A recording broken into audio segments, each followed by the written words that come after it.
From New York, send in those restaurant check stubs. I'm doing my taxes, and I still need another $1,000 worth of deductions. It's Late Night with David Letterman. Tonight, Tom Brokaw and singer Belinda Carlisle. Also, Paul Schaefer and the world's most dangerous band. Plus, tonight is camera night. One day all shows will look like this. And now, just as the onion is the basic ingredient of cooking, so is this man the basic ingredient in, oh brother, is this a load of crap? David Letterman!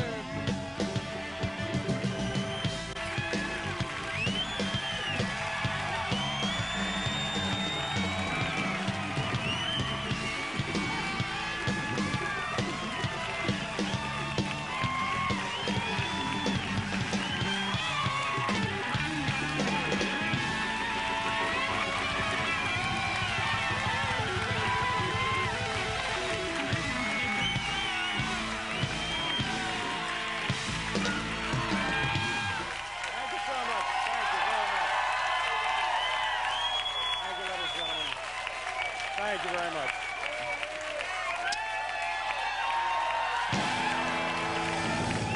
Thank you. Thank you very much, ladies and gentlemen. Thank you so much, and welcome to our Tuesday night roast beef roundup. Oh, I'm sorry. For a second there, I thought I was manager of an Arby's. Tomorrow night, right across the street here in New York City, the Grammy Awards are being held. Oh, like you got a chance. But I think the best thing about the Grammy Awards is there are no Russians or East Germans eligible to win one of those things.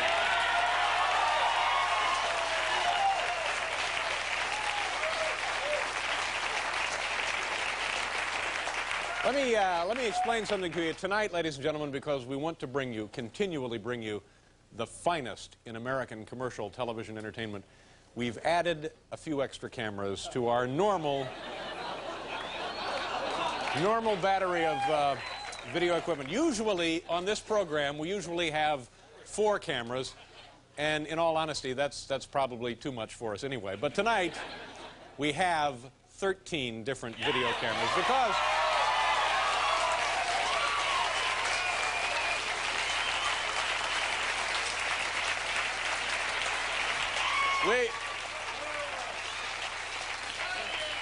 we want to make sure you don't miss a single second of all of the action, all of the heartfelt drama, all of the emotion, everything that burbles, gurgles, and bubbles right off your screen into your laps. Now, Hal, are you in there? Yes, Dave. Hal, our director, Hal Grooney, will now demonstrate this... Yes, Hal? Dave. Never mind. Hal will now demonstrate to you this amazing video display. Anton, are you ready? Here we go. Camera number 1. There's number 1. Camera number 2. Camera number 3. Camera number 4. Number 5. Black and white. Camera number 6. Number 7. 8. 9. 10. 11. Oh, that's 12. And finally, ladies and gentlemen, number 13.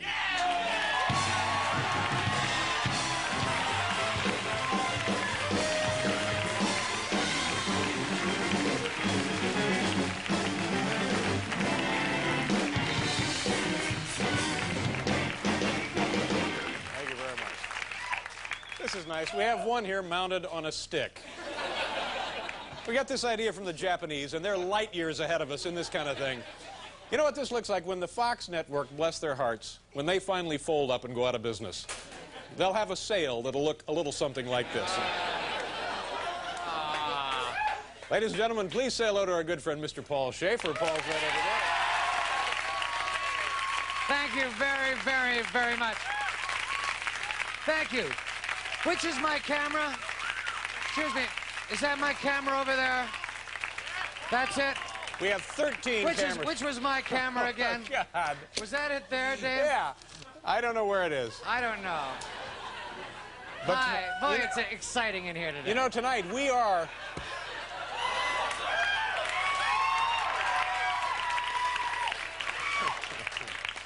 Tonight we are the third largest employer in the United States.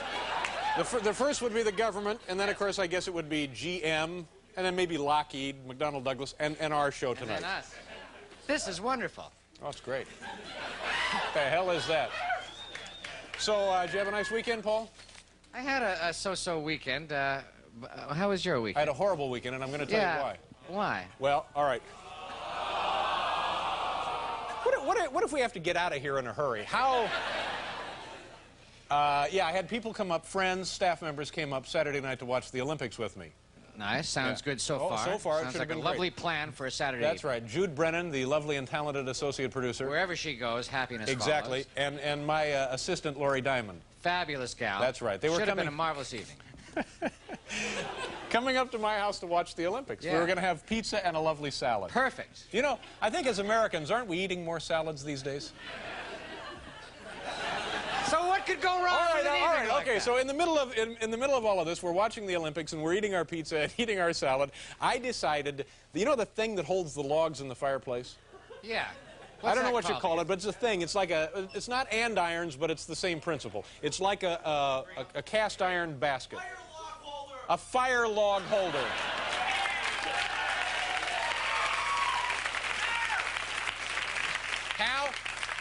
Hal, can we get a shot of the guy in the audience? Okay. Don't hurt anyone. I'm glad you're making such good use of the cameras. We have 13.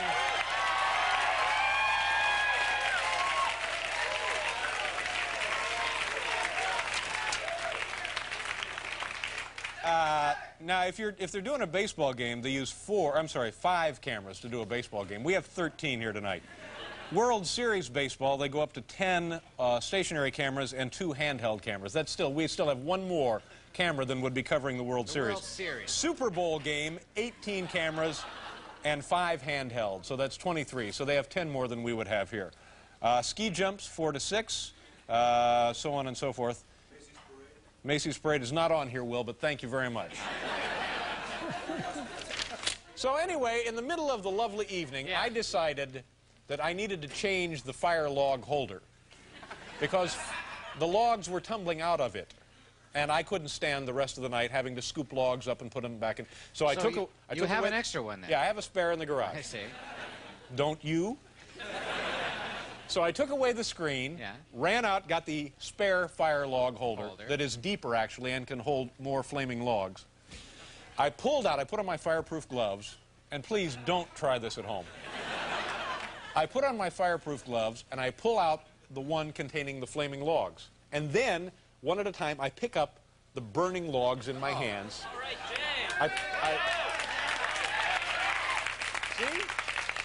And then I put them into the other fire log holder. Now, instead of the fire being in the fireplace, it's now on my living room rug. I've got a fire right there, just like inches from the pizza. I feel like I'm being followed. So now the house, of course, is filling up with smoke. And this whole procedure takes about 20 minutes, just about half as long as it takes to tell the story. Yeah. And so finally, after doing nothing to assist me, nothing whatsoever, Jude Brennan puts down a slice of pizza and says, "What are you doing?" So it wasn't a great weekend No. then? See, I couldn't have told that story with just 4 cameras. No. 13 cameras. Let's do it. We have here, what are these? These are dumb ads. Actual advertisements from actual periodicals that our staff has pored over for the last couple of weeks, and we found them rather amusing. Heck, we'd like to share them with you now. Thanks. Oh, and by the way, if you think tonight's show is great, tomorrow night, this one I'm really excited about. From St. Louis. Coverage. Thanks, Hal. Coverage. Tomorrow night, from St. Louis, via satellite, on your screen, in full color, pictures of baggage from these.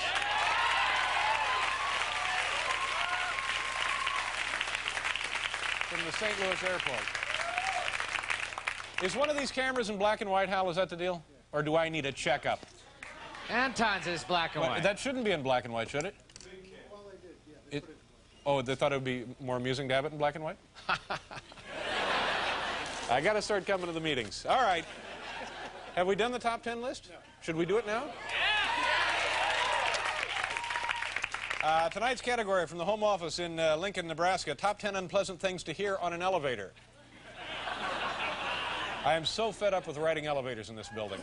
Top 10 unpleasant things to hear on an elevator. God, every move they make is a fire drill here. Here we go, number 10. Does this look infected to you? Number 9, you know these pants are reversible. Number 8, hold the door, Willard is coming. Number 7, the acoustics in this elevator are perfect for yodeling. Number 6, sorry about my finger, I was aiming for a button.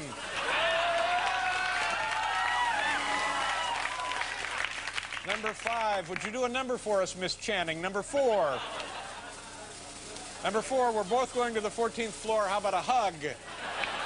Number 3, I'm not just a Jehovah's Witness, I also sell insurance. Number 2, does this smell like root beer to you? And number 1, just ignore Duke, we're going to have him fixed soon.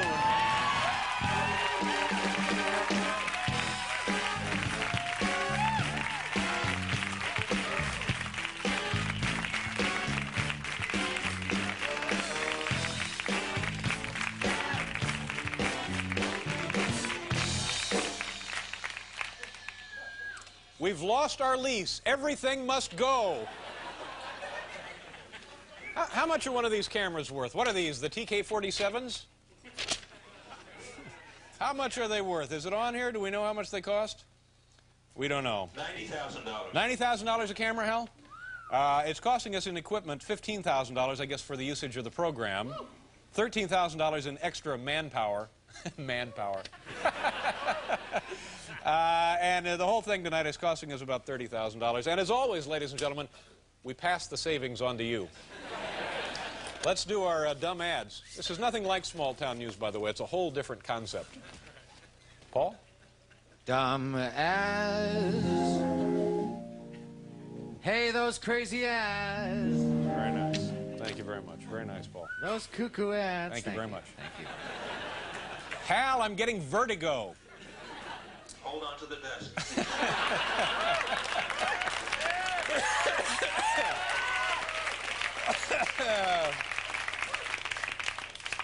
Okay. The Green Apartments, this ad tells us, apartments from $190 a month, jogging trails, barbecue grills, and ducks. You know, I don't care if the kids have to be on the school bus an extra hour. This place has ducks.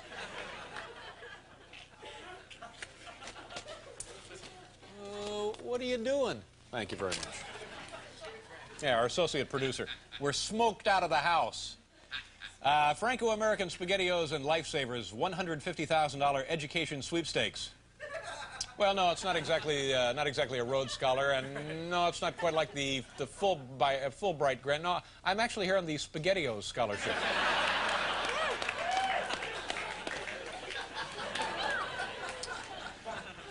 Here's one I know you're going to love.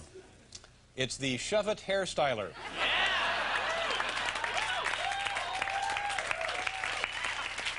You might also want to try their Bite Me Blow Dryer.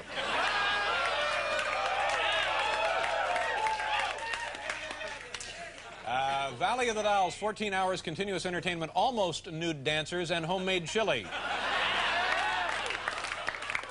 Almost nude dancers and homemade chili on the next Donahue. Why couldn't they just have totally nude dancers and serve canned chili?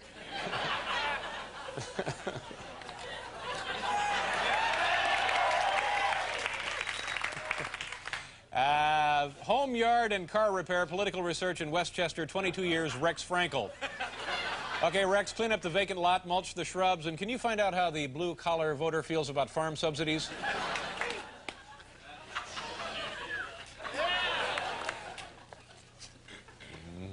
Number 6, Bob Thomas announces, as we see clearly in the ad, Bob Thomas announces Don Murphy, formerly General Manager Bob Thomas Ford Incorporated, has been appointed to the position of General Manager Bob Thomas Ford Incorporated. Bob Thomas Dodge. Oh, that's very nice to hear. Dave? Excuse me, Dave? Yes, Anton. I want to see if I understand this correctly. It's Bob Thomas who's announcing that Don Murphy is the new general manager of Rob Thomas Ford. Right. But wasn't he formerly the manager of Bob Thomas Ford? Well, Anton, the announcement might come from Bob Thomas Dodge, but it's Bob Thomas that Don Murphy has been appointed general manager of. Yeah, but Don Murphy was formerly the general manager of Bob Thomas Ford. Is he now the general manager of Bob Thomas Ford or Bob Thomas Dodge? Well, let's see. He's the manager of Bob Thomas Ford, though according to this announcement, the position he held formerly was general manager at Bob Thomas Ford. It might be that Bob Thomas was formerly the general manager and now Don Murphy is the general manager. Yeah, but general manager of Bob Thomas Ford or Bob Thomas Dodge? I have a really bad headache. Thank God for those extra cameras. There's no such thing as a dull moment tonight, is there? Number 7, Manure Handling Day, Alexandria, Ohio. Lunch and guest speakers. You might want to wash up before lunch. Number 8, want to take a bite? Want to take a big bite of cellulite? No, no, thank you. I'm on my way to the big manure handlers luncheon, so I won't. How are we doing on time, Bob? We're a little late, are we? What's the cameras are slowing everything down? Is it cumbersome? Uh-huh.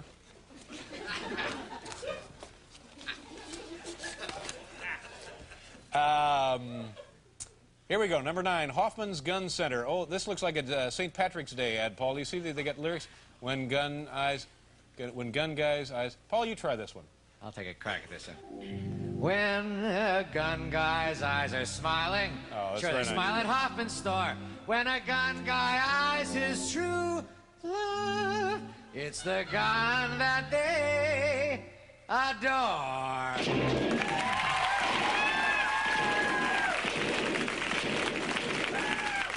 Tom Brokaw is here, and Belinda Carlisle. We have to do a commercial. We'll be right back.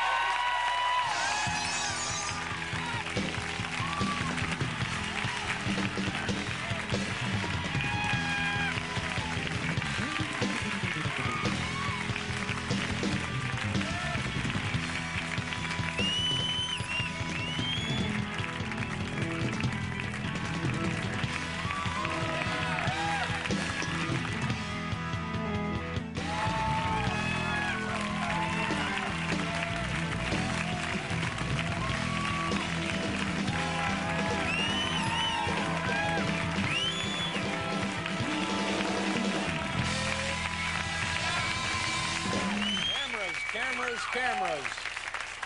And tomorrow night, ladies and gentlemen, baggage from St. Louis via satellite. Our first guest tonight, this man is certainly on a roll with exclusive and news-making interviews. Mikhail Gorbachev, Pat Robertson, George Bush, and Bob Dole. Well, the roll stops here, folks. Please welcome the anchorman of the NBC Nightly News, Tom Brokaw. Tom, are you there? Hi, Tom. Good to see you. Thank you for being here.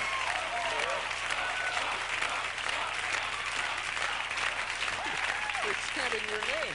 That's right. The chant goes up, Tom, Tom. Well, they might as well, because there are no cameras left in the building for me to do the news. Yeah, I mean, we're explain. sitting... Explain. Now, that's an interesting statement, but it means something else. What else is going on there? Well, we have robotic cameras. Right. And if they don't like what I say, they come and eat my tie and take off my left shoulder. Now, explain to us what's happened. You used to have 3 cameras up there? Yep, still have 3 cameras. 3 cameras. They're run by a single person who operates it a little bit like a joystick that you would have on an electronic game at home from another part of the building. And are they as versatile as the man-powered, man-operated cameras? As versatile as these cameras, you mean? Yeah. As what we've seen here tonight? Mm-hmm. I hope not. But now, the sad part of this, don't people lose jobs because of this? No, they're going to find jobs for them in other parts of the building. For example, you've employed some of them here, and there will be others. Bobby says, yeah. Little cynicism there, Be Robert. a labor action here in the I'm studio. going to miss my friends, actually. And when does this go into effect? Well, that's a very good question. Probably early part of next week. Are you comfortable working with these robot cameras? Well, they don't have nearly the snappy one-liners that some of my pals do. I mean, I could walk into the studio and Bob always had a little joke for me. They don't have that. Yeah. What is the advantage? The advantage is that over the long haul, they save the General Electric Company a lot of money. Oh, well, thank God for that. Yes. Because there's been a lot of concern about it. If ever there was a company on its last legs, it's GE. That's right. So robotic cameras, I guess the question obviously is, how far away are we from robotic anchormen? Not so far, I would think. No, CBS has one now.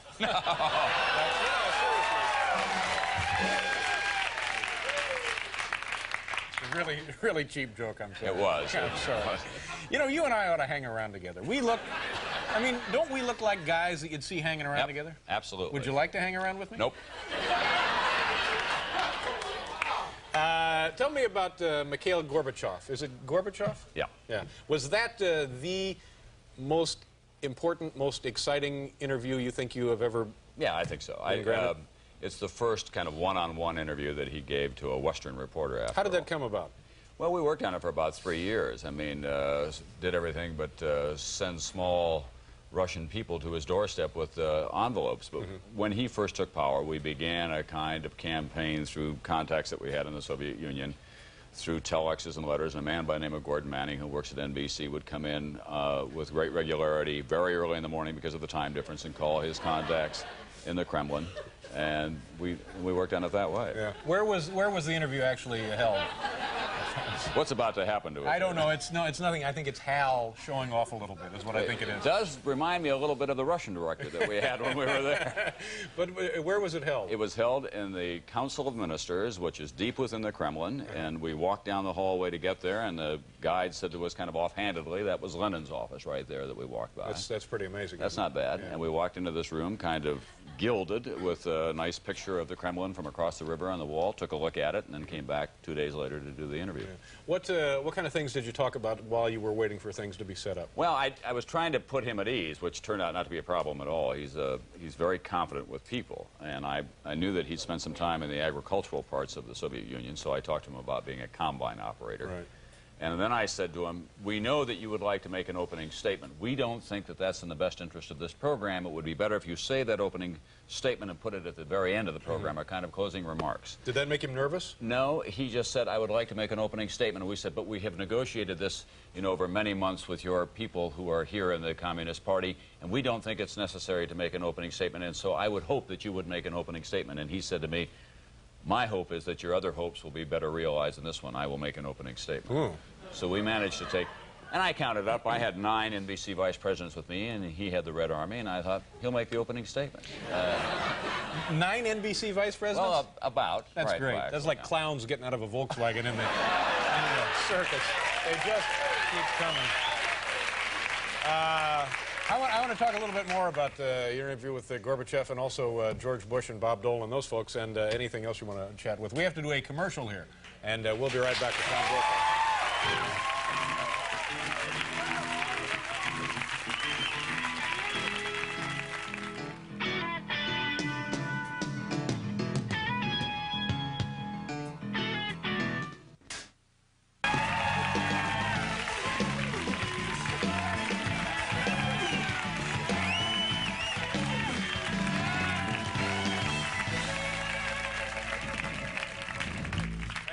When you were talking to Gorbachev, now the same telecast went to the Soviet Union, but not at the same time, right? It was delayed a little bit. Right. Was there anything taken out for that version? One thing was taken out. When I asked him a second question about his wife, he was very succinct in his answer to me about whether or not he consulted with her about matters of Soviet affairs at the highest level, and he said, we talk about everything, and I said, including political affairs at the highest level in the Soviet Union, and he said, you have your answer, everything. Right. That was removed. They're very sensitive about that in the Soviet Union. There's some question about whether or not Boris Yeltsin lost his job as the Moscow party chief because he went after Gorbachev, and particularly the role of Raisa.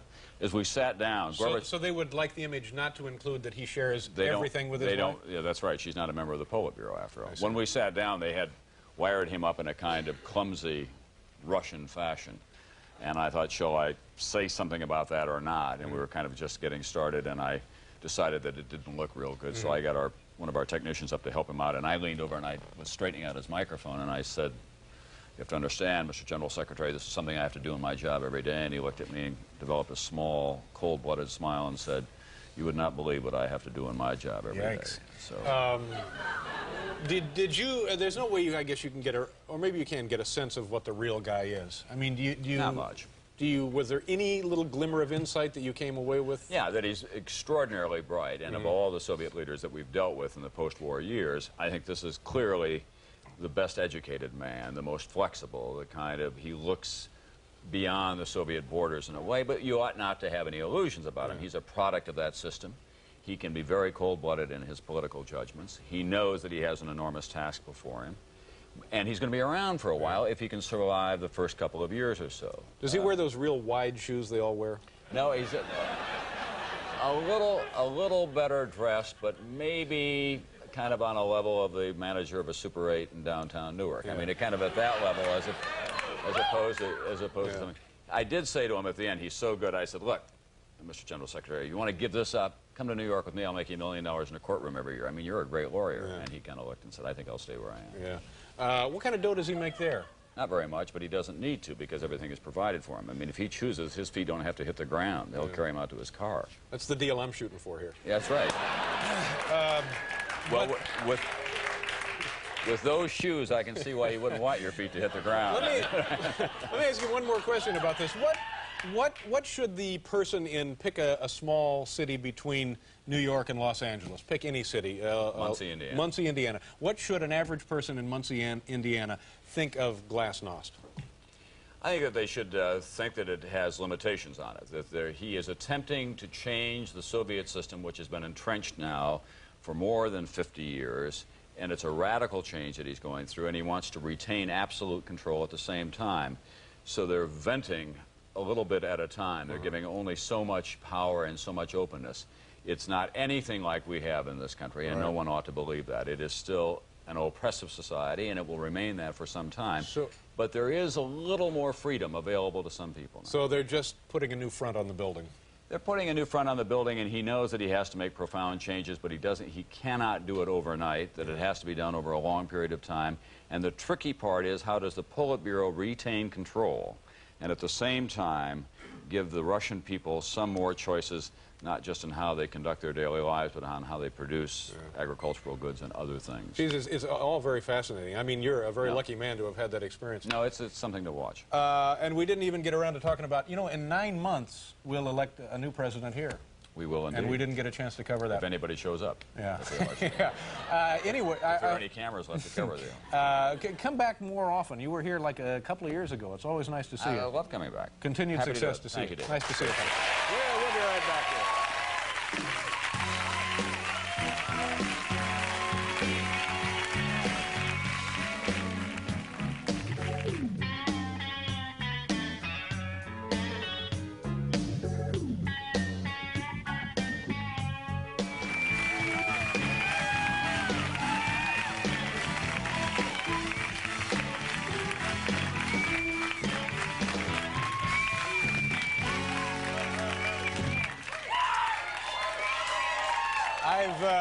I've been asked to remind you by our producer, Bob Morton, that we have 13 cameras tonight, in case you're just tuning in late. Is that all right, Bob? How about another shot of Bob? Can we have just one shot? Hal, can you free up a camera? Where is he? You got him yet? There. No, that's not Bob. Where is Bob? Oh, there he is.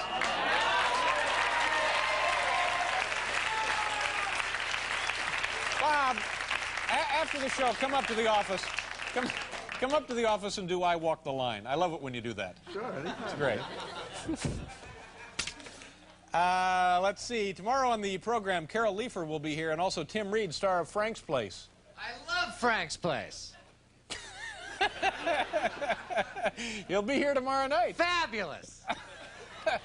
Are you all right? I love Tim Reed. Yeah, he'll be here tomorrow night. Fabulous. Wow. And coming up later, Belinda Carlisle, who has been nominated for a Grammy Award. Let's hope we get the right camera angles on her. That's all I can say. How can you not get the right camera angles on her? Exactly. You know, kids, the U.S. dollar is weaker than it's been in years. Our military strength has fallen far behind that of our enemies, and the test scores of our high school students continue to decline drastically.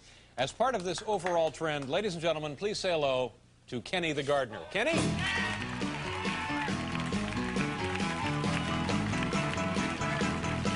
Kenny the gardener, coming down the street. Kenny the gardener, you're about to meet Kenny the gardener.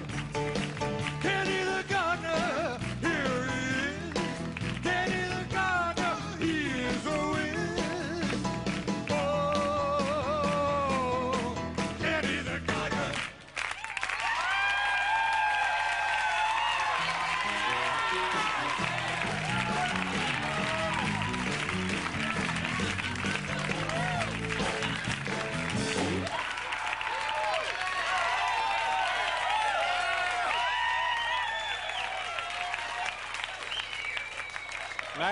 Nice to see you, Kenny. You're here on a very exciting night. We have 13 cameras instead of our usual 4. 13 cameras? Mercy! Kenny, what have you been up to lately? Well, I've been traveling across the nation entertaining our men and women in uniform. Men and women. So you're entertaining the armed services. No. I've been performing for employees at Dunkin' Donuts. They pay you to perform in donut shops. No, I wouldn't accept the money. Even on the remote chance that they might want to pay me. Well, that's certainly very big of you, Kenny. No, I do it because I love those brave kids who wear the pink and the brown. They deserve the best. Am I right, people?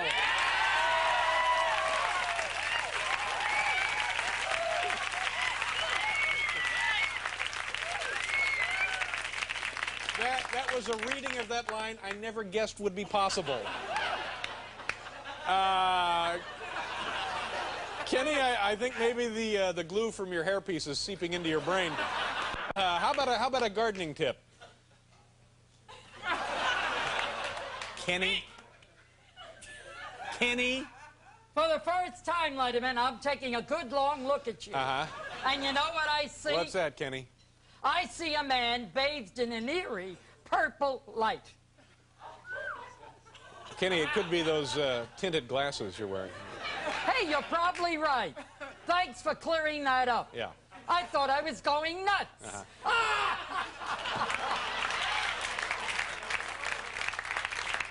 Well, you might want to get a second opinion. Anyway, Kenny, how about a song before you leave here tonight? Sure thing, Dave.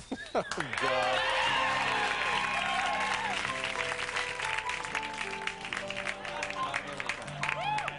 Okay. No. Come through here. Okay. Now we got it.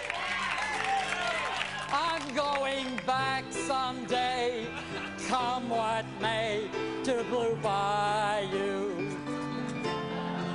where the folks are kind and the world looks Don't do that. on Blue Bayou. Good night, America. Don't let anybody give you crap.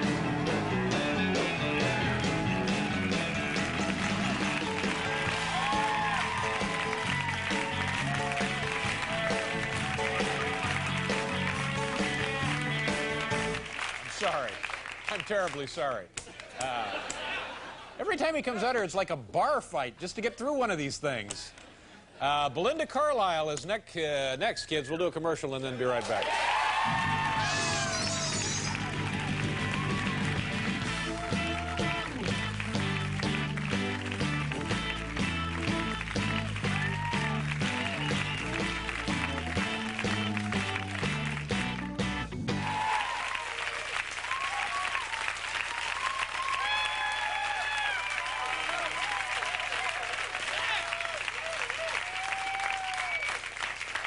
Our next guest has been nominated for a Grammy for the Best Female Vocalist of the Year. Her album, Heaven on Earth, just went platinum. Folks, please welcome back the lovely and talented Belinda Carlisle.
Thank you very much. Nice to see you again. How you doing? Okay. We have to do a commercial. We'll be right back here with Belinda Carlisle. Come on over.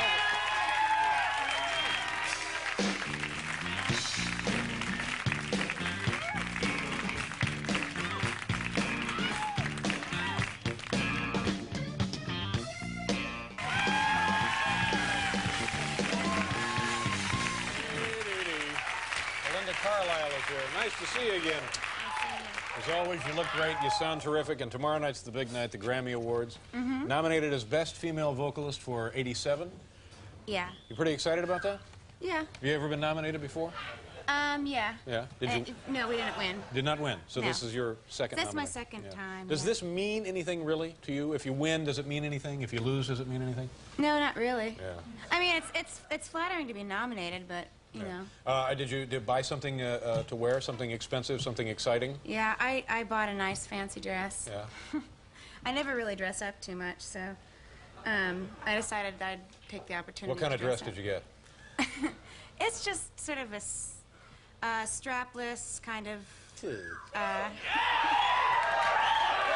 Oh, please.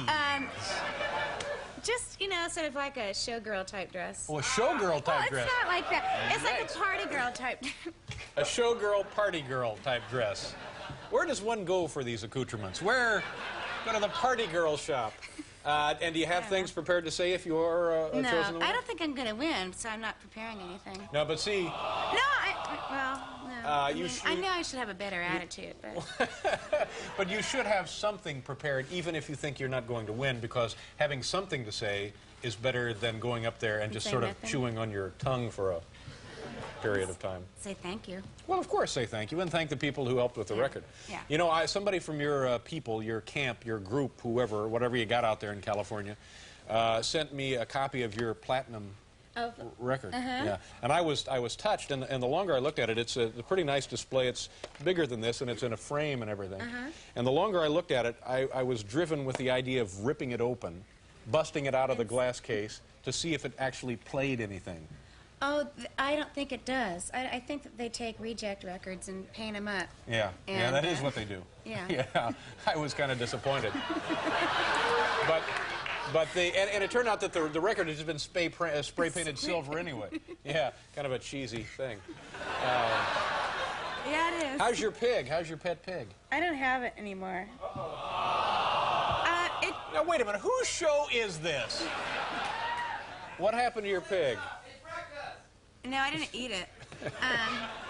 It sort of was kind of messy in the house. Yeah. So. Well, I don't think you should be keeping the pig in the house anyway. Well, it was sort of messy outdoors too. And do you have other pets? I still have the dogs and the parrot. Yeah. Do you have a lot of property where you live? Well, I have enough for more animals. Yeah. Well, that's good. That's good. Yeah. And so tomorrow night we'll be watching, and best of luck, and thank you very much for being back here. Thank you. Always good to see you. We'll be back here.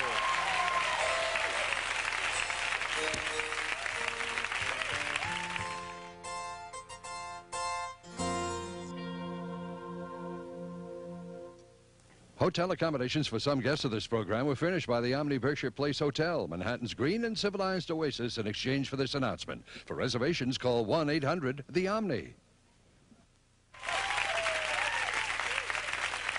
Thank you very much for being here. Thank you. We had 13 cameras here tonight. One came in from California. Had to ship it in. $6,000 to have that brought in. Tomorrow on the program, folks, Carol Leifer and Tim Reed from Frank's Place. Have a nice evening. Thanks for being here. Bye-bye.